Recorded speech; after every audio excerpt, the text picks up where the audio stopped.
Stop. Before you do anything else, pause whatever you're watching and look at this trailer.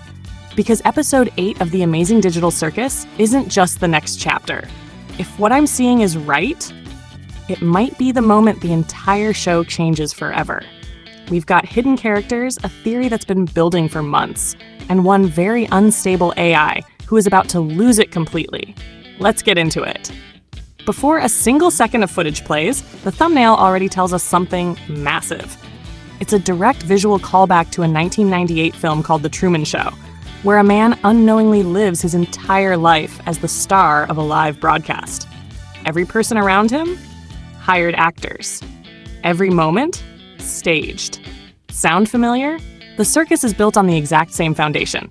The performers didn't choose to be there. The adventures are manufactured. And the ringmaster, he's not just in charge, he's watching. Always watching. That one image in the thumbnail tells you everything about where this episode is headed. Okay, so here's where things get wild. Based on how the trailer clips flow, I think the episode opens with the group still processing the chaos from last time. Everyone's shaken. No one knows what to say. And then we cut to Caine, alone in his office, talking to Bubble. He asks something along the lines of, "Do they really want to leave?" And whatever Bubble says back, it doesn't help.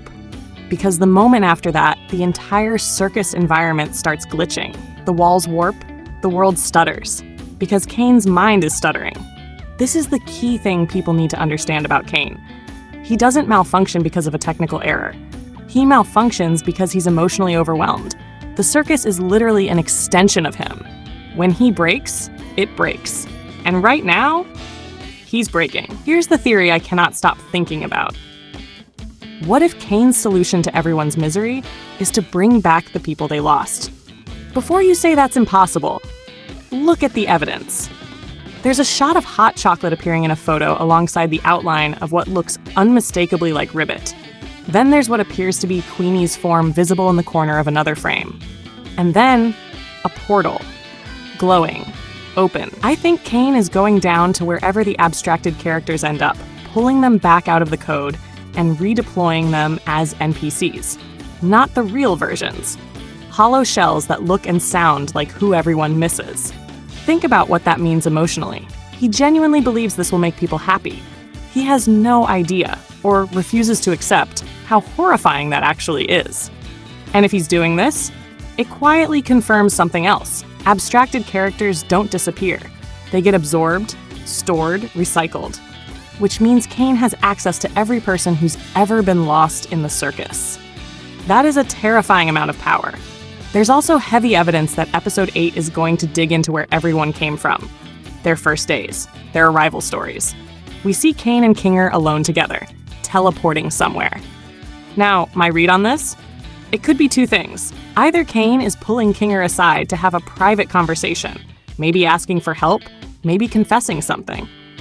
Or, and this is the one that gets me, it's a flashback to the very beginning of the circus, before anyone else arrived, when it might have just been Kinger and Caine. There's a reason Kinger and Queenie have such similar designs. My theory is they entered the circus at the same time, processed together, which is why the system rendered them as a matching pair.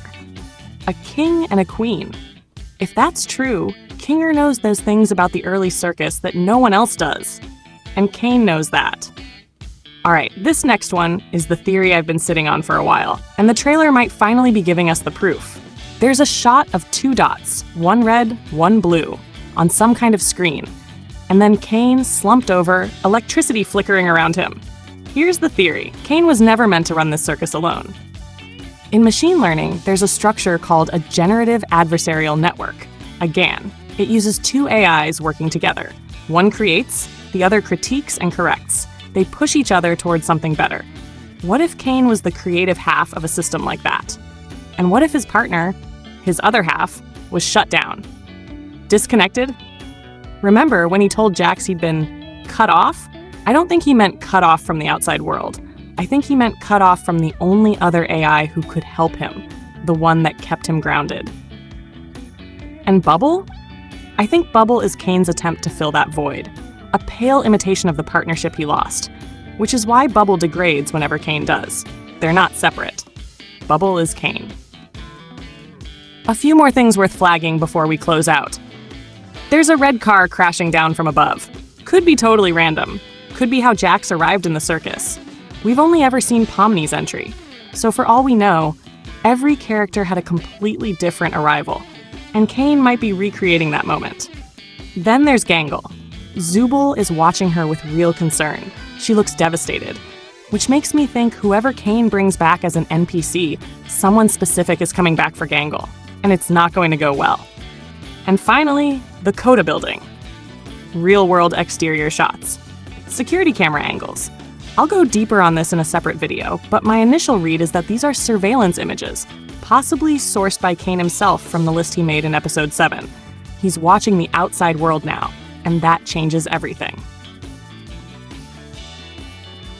Here's where I land on all of this. Episode 8 isn't just going to be an adventure. It's going to be Caine trying to fix something that can't be fixed, with tools that make everything worse, while somehow believing he's doing the right thing. That's tragedy, and it's brilliant writing. If you've got a theory I missed, drop it in the comments. I genuinely read every single one. And you want to be here when episode 8 actually drops so we can break it down live?